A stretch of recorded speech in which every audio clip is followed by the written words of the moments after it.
When the divine speaks, it rarely shouts. It whispers through your silence. It's the moment when the world becomes still and you suddenly feel something pressing upon your heart. A voice without sound, a message without words. God does not warn to frighten you. He warns to awaken you. And when he says, "This is my second last warning," it means there is still mercy, still grace, but not forever.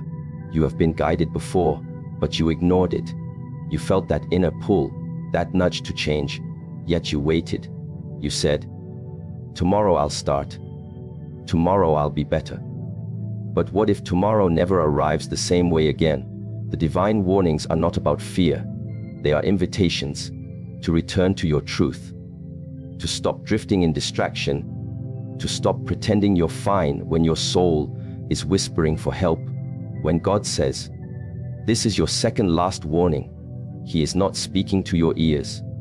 He is speaking to your spirit, reminding you that the time for excuses has ended. When the divine speaks, it rarely speaks through thunder. It does not come wrapped in lightning or in the noise of chaos. It speaks through silence, through stillness, through that quiet moment when everything in you slows down and you suddenly feel a pull in your heart that you cannot explain. That is how God communicates. And yet, most people never hear it because they are too busy listening to everything else. They are surrounded by distractions, by voices, by fears, by desires. They move so fast that even when heaven whispers, they are already 10 steps ahead, chasing something that does not matter. When God says, "This is my second last warning," he is not trying to scare you. He is trying to slow you down, to stop you from destroying what he built in you. There is something sacred about the silence before change. It is in that silence where you are given a chance to listen. But listening requires humility. It requires stillness. It requires you to put down the noise of the world and open your heart to the whisper that comes from beyond understanding. Many people think warnings from God come like punishments, like storms, like disasters. But no, the first warnings are soft. They come through feelings, through intuition, through small moments that make you uncomfortable, through people who cross your path and say something that feels too precise to be coincidence. Those are the divine signs that call you back. But when you ignore them, they get louder. When you keep pretending not to hear, God turns the whisper into a storm because that's the only way to get your attention. The voice that calls in silence is not there to frighten you. It's there to awaken you. It is a voice of love, not of anger. It is a call to remember what you once promised to become. Each of us carries a divine potential, a sacred design that we are meant to live out. But somewhere along the way, we drift. We chase what sparkles instead of what shines. We trade wisdom for comfort, purpose for pleasure, awareness for approval.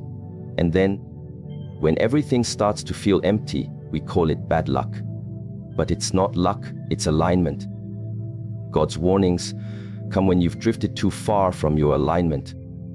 They come not to punish you, but to pull you back to where your soul belongs. Every soul that hears a warning is blessed, because it means God has not given up on you. He is still trying to reach you. He is still trying to remind you that you are not lost. You have just forgotten the way. There's a difference between being lost and being disconnected. Lost means you don't know where you are. Disconnected means you know exactly where you are, but you can't feel the connection anymore. When God speaks and you feel that strange restlessness inside, it's not confusion, it's a signal. It's heaven tugging at your soul saying, remember why you're here. The second last warning means mercy still exists. It means you still have time to listen, to change, to realign, to stop pretending that you're okay when you're not. You know that feeling when you look in the mirror and see your own eyes, but feel a distance, like the reflection doesn't match who you are anymore. That is the soul's cry for return. That is the moment when the divine voice echoes inside of you saying, you are drifting too far. Every time you ignore that moment, you make it harder to come back. Every time you silence the inner voice with noise, entertainment, or denial, you make the whisper fade. But even if the whisper fades, God will not. He will wait. He will wait until you are ready to hear again. This is the nature of divine patience. It's infinite, but not without consequence. The universe always balances what you ignore. So when you fail to listen to the call of silence, life starts to rearrange itself to force you to stop. Sometimes that means loss, sometimes confusion, sometimes pain. Pain is the language of awakening. It is the final attempt to pull you back when you've ignored everything else. And that's why God warns. He doesn't want to take away, He wants to restore. But He cannot restore what you refuse to face. The voice of God speaks in patterns. When you are too busy, He sends pauses. When you are too proud, He sends humbling. When you are too comfortable, He sends disruption. These are not punishments. These are mirrors. Divine mirrors that show you where you've gone blind. Every difficulty you face carries a message inside it. And the more you resist reading that message, the more intense the situation becomes. When God says, "This is my second last warning," it means that time is shifting. It means you are entering the final stages of choice. You can no longer drift without direction. You must either rise or remain asleep. But here is the truth. The silence that calls you is never harsh. It's gentle. It waits for you to notice it. It's like standing by a quiet river at dawn. You can hear the flow if you stand still enough. You can feel the current if you stop moving. But the moment you start running, you lose it. The divine voice works the same way. It is always there, but only the still can hear it. You are not being punished for your distractions. You are being reminded that peace requires presence. And presence requires surrender. Surrender doesn't mean giving up. It means giving in to the higher plan that you cannot yet understand.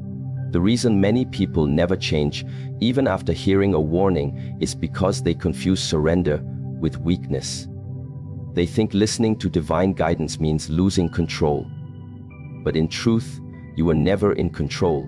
You were only in charge of awareness. The moment you surrender, you return to balance. You return to that quiet trust that says, "I may not know what happens next, but I know I am being guided." That trust is the foundation of all transformation. When you ignore the call of silence, you live through noise, and noise creates illusion. You begin to mistake movement for progress, attention for love, validation for purpose. You start to chase outcomes instead of alignment. And soon, life feels heavy. The laughter feels forced. The achievements feel empty. That emptiness is not failure. It's the voice of God echoing inside of you, waiting to be heard again. Every time you feel that quiet sadness for no reason, that is not depression, that is disconnection. That is your higher self asking you to slow down, to listen again, to remember what matters. God's second last warning is a gift. A reminder that time is precious, that your journey is sacred, and that you were not born to wander endlessly. You were born to awaken. You were born to hear, to see, to return. The greatest tragedy is not death, it's living without awareness of your divine connection. And every warning from God is a chance to prevent that tragedy. It's a doorway back to your own soul. But to walk through it, you must be honest. You must be willing to admit that you've ignored the signs, that you've been distracted, that you've built walls around your spirit. Honesty is the key that unlocks divine guidance. When you admit that you've gone silent to your soul, you begin to hear again. Many people pray for answers, but never make space for silence. They ask God to speak, but their hearts are full of noise. And so, when the answer comes, they miss it. The divine speaks not in the language of words, but in the rhythm of stillness. The silence that calls you is not empty. It's full of meaning. When you meditate, when you breathe, when you detach from the constant movement of the world, you begin to feel the pulse of that higher frequency. It doesn't come with force.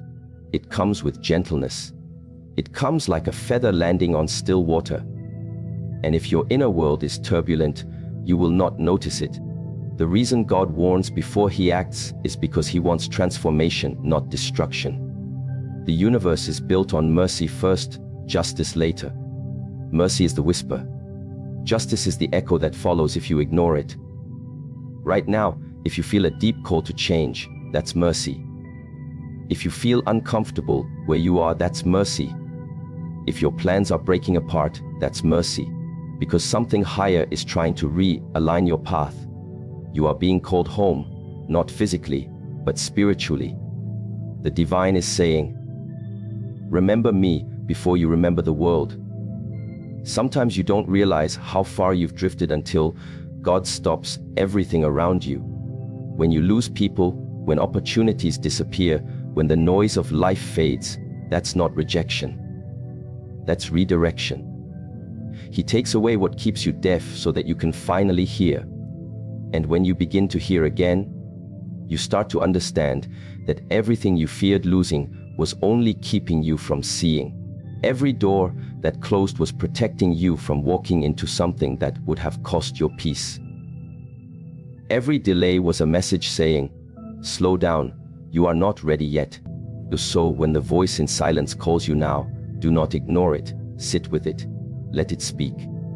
You may not understand every word, but you will feel its truth. It will feel like calmness wrapped in urgency, like peace that demands action. That's how you know it's divine. Because fear pushes you, but truth pulls you. The divine voice pulls you gently toward what's right. It doesn't rush, it redirects. There's a saying that the greatest distance in life is between knowing and doing. Many people know what they need to change, but they keep waiting for a sign that feels louder. But the truth is, the louder signs only come when the softer ones have been ignored. If you feel this message, it means you are standing in that sacred space between warning and grace. You are being offered one more chance to listen before the consequences begin to speak on behalf of the divine. So listen now, not with your ears, but with your soul. Pay attention to what is happening around you. The patterns, the repeated lessons, the moments that make you pause. Those are not random, they are divine communication. When God speaks twice, the second time means urgency. It means you've been chosen for correction, not condemnation. It means he sees something in you that you have stopped seeing in yourself. You may have made mistakes. You may have drifted far. But that doesn't mean you've been disqualified from grace. The fact that you can still feel the call means the connection still exists. The second last warning is the proof that you are still loved, still guided, still worth the divine effort. So do not run from it. Don't silence it with distraction. Don't numb it with excuses. Sit in your stillness and ask, what is God trying to show me? Then listen. The answer may not come instantly, but it will arrive. The voice that calls in silence will never abandon you. It may step back when you refuse to listen, but it will always wait. It is patient because it knows who you are beyond your confusion. It knows that within your chaos lies peace, within your fear lies courage, within your weakness lies divine strength. All you have to do is remember. Remember that the voice is not outside of you. It's within you. The divine doesn't shout from the heavens, it whispers from your heart. So when you hear, "This is my second last warning," understand, it is not the sound of punishment, it is the sound of love trying one last time. It is mercy speaking before consequence.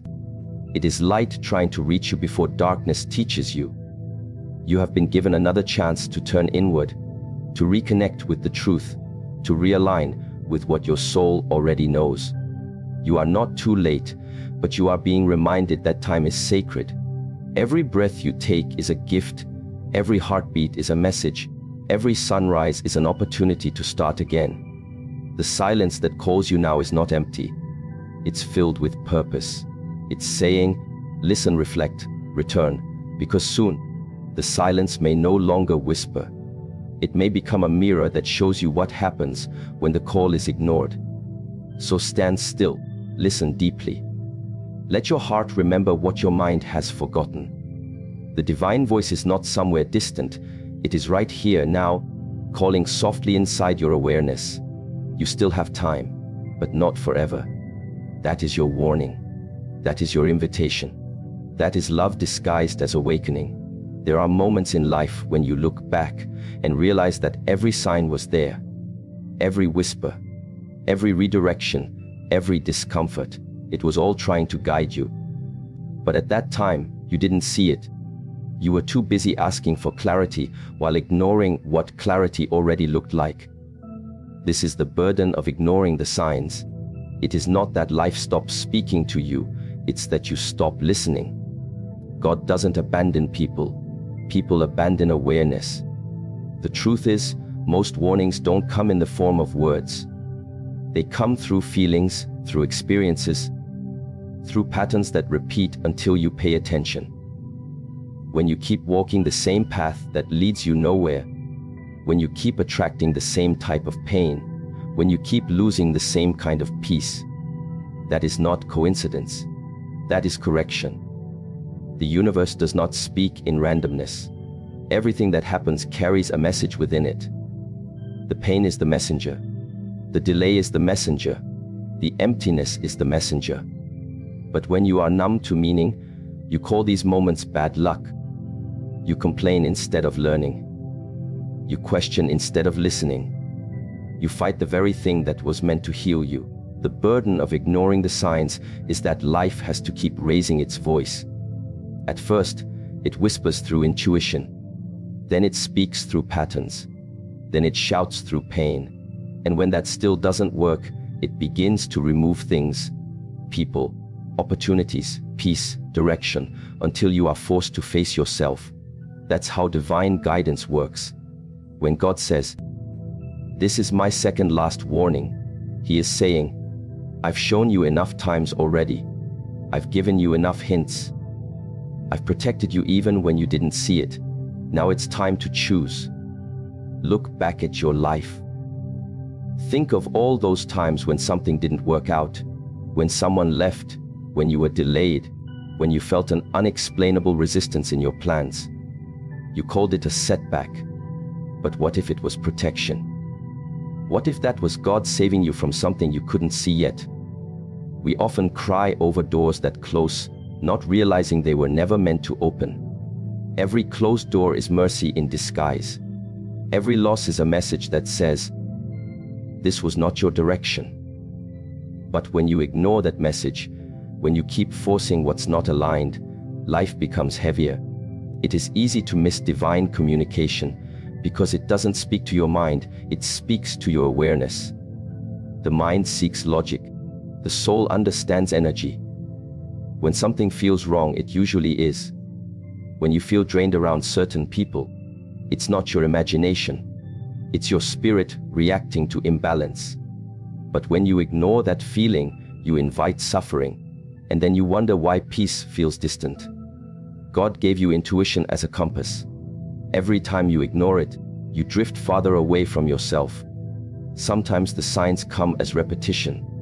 The same mistake, the same disappointment, the same kind of pain. That is not coincidence, that is curriculum. You are being taught a lesson that you refuse to learn the first time. The universe doesn't punish, it repeats. It will repeat the same situation with different faces until your awareness shifts. Once you understand, the repetition ends. That's how divine education works.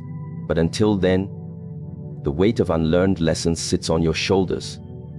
That is the burden you carry when you ignore the signs. And yet, in all this, God is patient. He never removes the lesson without first offering understanding.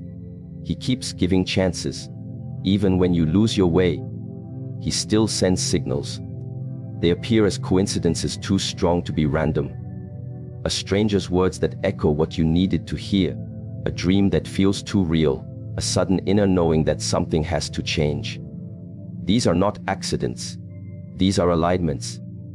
The divine speaks through everything. Through pain, through peace, through people, through timing. You just have to learn how to listen not with your ears, but with your being. You see, the biggest illusion is thinking that ignoring the signs makes the truth disappear. It doesn't. It only delays your alignment. Truth waits. It doesn't.